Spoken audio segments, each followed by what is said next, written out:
असं म्हणता येईल। जाऊयात आता मुंबईमध्ये येऊयात पुन्हा। मुंबईत आज गुढीपाडव्याच्या निमित्ताने नवीन वर्षाच्या स्वागताकरता उत्सवाचं माहेरघर असलेल्या गिरगावात भव्य शोभायात्रा निघताना दिसत आहेत आणि कोविड-19 संसर्ग प्रतिबंधात्मक निर्बंधांमुळे गेली 2 वर्ष या शोभायात्रा निघू शकल्या नाहीत। आता या कोविडच्या संसर्गाच्या प्रादुर्भाव जो आहे तो कमी झाल्यामुळे राज्य सरकारने ही सर्व निर्बंध हटवलेत आणि त्यामुळे 2 वर्षांनंतर का होईना मोठ्या जल्लोषात नवीन वर्षाच्या स्वागतासाठी मराठी नववर्षाच्या स्वागतासाठी गिरगावमध्ये शोभायात्रा निघतात। यंदा गिरगावात शिवसेनेतर्फे आरोग्य गुढी उभारण्यात आली आहे। जाऊयात आमचे प्रतिनिधी उदय जाधव आता क्षणाला आपल्या बरोबर आहेत। उदय, तुला गुढीपाडव्याच्या मराठी नववर्षाच्या खूप खूप शुभेच्छा। गिरगाव म्हटल्यानंतर खरं तर एका वेगळ्या संस्कृतीचं ठिकाण म्हणून मुंबईतलं हे शहर, मुंबईतला हा भाग म्हणून ओळखला जातो। म्हणजे गणेश उत्सव असो वा गुढीपाडवा, अगदी जल्लोषात इथे वातावरण असतं। काय माहोल बघायला मिळतोय? अगदी बरोबर विशाल, तुलाही आणि आपल्या सर्व प्रेक्षकांना गुढीपाडव्याच्या नवीन वर्षाच्या खूप खूप शुभेच्छा।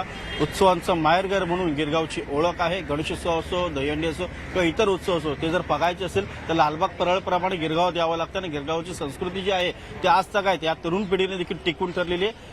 हा वारसा जो आहे तो इथल्या तरुण पिढीने देखील टिकवलेला आहे। आपण आता गिरगावच्या चर्च इथल्या गिरगाव नाक्या चौकामध्ये आहोत। आपण इथे पाहत असाल अतिशय सुंदर अशी रांगोळी जी आहे ती इथे रेखाटण्यात आलेली आहे आणि थोड्याच वेळात इथे गुढीचं पूजन होणार आहे आणि गुढीचं पूजन झाल्यानंतर इथे रिंगण होणार आहे। रिंगण एक खूप मोठी परंपरा म्हणता येईल किंवा एक खूप मोठं आकर्षण आहे या शोभायात्रांचं आणि या रिंगणच्या वेळेला ढोल ताशांचं घर आणि त्याचबरोबर चित्ररथ जे आहेत जवळपास त्या सगळ्यांची रेलचेल ते मोठ्या प्रमाणात असणार आहे। गिरगावमध्ये आज एक तरुणाईचा जल्लोष जो आहे, उत्साह जो आहे तो आपल्याला इथे पाहायला मिळणार आहे। विविध पारंपरिक वेशभूषा यांच्यासह तरुण तरुणी जे आहेत ते इकडे थोड्याच वेळात येणार आहेत। एक जवळपास 151 महिला बाईक स्वार जे आहेत ते या संपूर्ण शोभायात्रेमध्ये सहभागी होणार आहेत आणि त्याचबरोबर इथे मोठ्या संख्येने मुंबईचे डबेवाले असतील किंवा इतर सांस्कृतिक जे मंडळ आहेत ते देखील इथे सहभागी होणार आहेत। अगदी दिंडी जी आहे ती देखील येणार आहेत। वारकरी मोठ्या संख्येने सहभागी होणार आहेत आणि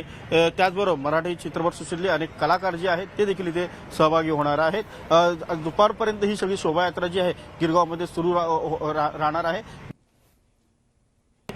प्रिन्सेस स्टिकपर्यंत हा संपूर्ण शोभायात्रा जो आहे ते आपल्याला पाहता येणार आहे आणि या शोभायात्रेमध्ये एकूण 2 रिंगण होणार आहेत आणि हा रिंगण सोहळा पाहणं हा देखील एक अतिशय नेत्रदीपक असा हा सोहळा असतो। एक थोड्या वेळात इथे गुढीचं पूजन होणार आहे। कोविड-19 संसर्गाचा प्रादुर्भाव संपल्यामुळे राज्य सरकारने काहीशी शिथिलता दिलेली आहे, निर्बंध देखील पूर्णपणे हटवलेले आहेत। त्यामुळे आता आरोग्य गुढीची उभारणी जी आहे ती इथे केली जाणार आहे।